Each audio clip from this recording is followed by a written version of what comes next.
Ano nga gawin namin? Uubusin namin ng oras kaantay sa kanila.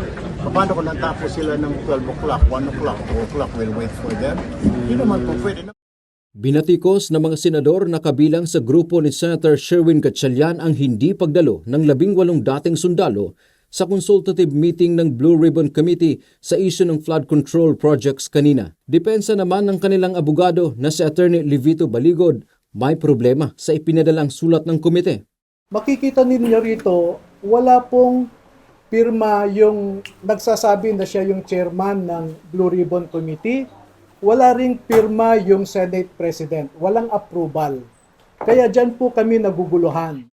Dagdag pa ni Attorney Baligod, sa ngayon ang kinikilala nilang Senate President ay si Senator Alan Peter Cayetano at ang chairman ng Blue Ribbon ay si Senator Pia Cayetano. Sana naman po ay sinunod ng sumulat sa amin yung sinasaad ng rules ng Senate.